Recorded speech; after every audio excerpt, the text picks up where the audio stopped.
Gita chapter 8 verse 28। अद्वैत शैली में व्याख्या। जब तू जानता है कि तू स्वयं ही परम है, तब वेद, तप, दान ये सब कर्म पथ की सीढ़ियां बेमानी हो जाती हैं। जो मैं ही नहीं रहा, उसके लिए फल कैसा? फल सिर्फ मैं के लिए होता है, कामना सिर्फ मैं करता है। जो आत्मज्ञानी है, सेल्फ नॉलेज माने, वह इन सब कर्मों को पार कर चुका होता है, क्योंकि उसने कर्ता भाव का त्याग कर दिया होता है। मान लो रमेश एक बहुत धार्मिक इंसान है। वह हर दिन पूजा करता है, दान देता है, गीता पढ़ता है, व्रत रखता है, मंदिर जाता है, सोचता है मुझे पुण्य मिलेगा, स्वर्ग मिलेगा, अगला जन्म अच्छा होगा। लेकिन उसका ध्यान हमेशा फल पर है। मुझे क्या मिलेगा? मुझे, ये कौन बोलता है? ईगो, अहम।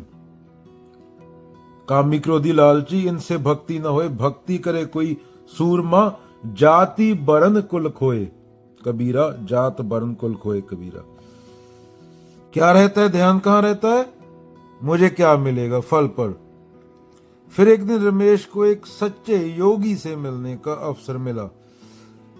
योगी ने मुस्कुराकर कहा, जब तक तू कुछ पाने की लालसा में है, तू बंधा हुआ है। लेकिन जब तू जानता है कि तू खुद ही अनंत है, तब न पुण्य की जरूरत है, न स्वर्ग की इच्छा। जो तू है वही सत्य है। तो क्या हुआ? रमेश की आंखों से झूठ का पर्दा हट गया। अब वह पूजा करता है, लेकिन न स्वर्ग के लिए, न डर से, बस प्रेम से, शुक्राने के लिए। मेरी सांस चल रही है, मेरे को आज 2 रोटी मिल गई, इसके लिए। अब उसका जीवन ही साधना है, उसका जीवन ही अवेयरनेस है, उसका जीवन ही सत्य हो गया। और सत्य का कोई अंत नहीं है। जब तू जान ले कि मैं करने वाला नहीं हूं, तो क्या है? वो बंदा क्या होता है? बुद्ध हो जाता है। तो मतलब क्या? जिसने खुद को जान लिया, उसके लिए यज्ञ, तप, दान, सब ये वैदिक कर्म कांड पीछे छूट जाते हैं, क्योंकि वह अब किसी फल का भिक्षुक नहीं, बल्कि शाश्वत अनुभव करता है, सिर्फ देखने वाला है। एक गांव में सलीम नाम का एक छोटा लड़का रहता था। हर सुबह वो जल्दी उठता, हर किसी की मदद करता, मस्जिद जाता, सफाई करता, भूखों को रोटी बांटता। लोग कहते, वाह बेटा, अल्लाह तुझसे बहुत खुश होगा। तो सलीम हर बार सोचता, अल्लाह खुश होंगे तो मुझे जन्नत मिलेगी। वो रोज अच्छे काम करता, मगर मन में सवाल उठता था, अगर मैं ये सब जन्नत के लिए कर रहा हूं, तो क्या मैं सच्चा हूं? एक दिन गांव में एक बुजुर्ग सूफी आए, सफेद दाढ़ी, आंखों में नूर और चेहरा जैसे चांद। सलीम ने पूछा, बाबा, मैं रोज नेक काम करता हूं ताकि अल्लाह खुश हो, क्या यह सही है? बाबा मुस्कुराए और बोले कि बच्चे, अगर तू किसी को सिर्फ इसलिए खाना खिला रहा है कि अल्लाह तुझे नाम दे, तो तू सौदा कर रहा है, व्यापार कर रहा है, इबादत नहीं। सच्ची इबादत तब होती है जब तू इतना प्यार करे काम से कि इनाम की बात ही भूल जाए। जैसे चिराग जलता है, रोशनी बांटता है, लेकिन रोशनी के लिए कुछ मांगता नहीं। तो सलीम की आंखें चमक उठी। उस दिन के बाद उसने मदद करना नहीं छोड़ा, लेकिन अब वो दिल से करता, बिना जन्नत की चाह के।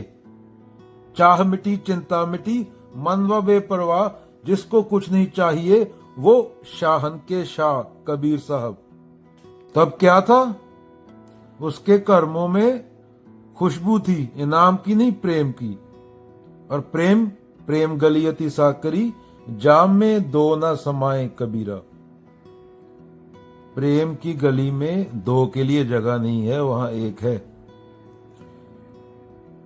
क्या बोला जा रहा है सूफी कहानी में? जो प्रेम से करता है वो पुण्य से ऊंचा हो जाता है। जन्नत उसकी नहीं जो मांगता है, जन्नत उसकी जो बांटता है, खुद को बुलाकर। यही इस्लाम में जिहाद का कंसेप्ट है, अंदर की बुराई को खत्म करना। बाहर नहीं कुछ, खुद के अंदर जो बुराई है उसके खिलाफ जंग को जिहाद बोला गया है। अंदर की बुराई। मन तू ज्योत स्वरूप है, अपना मूल पहचान। ये क्या कचरा पट्टी की सफाई करने की बात हो रही है यहां भी। अभी तू माथा टेक रहा है मंदिर में, और मन में तेरे में पता नहीं क्या कुछ चल रहा है विचार के रूप में। तो क्या हुआ? क्या हुआ? वो बोलने की जरूरत नहीं है।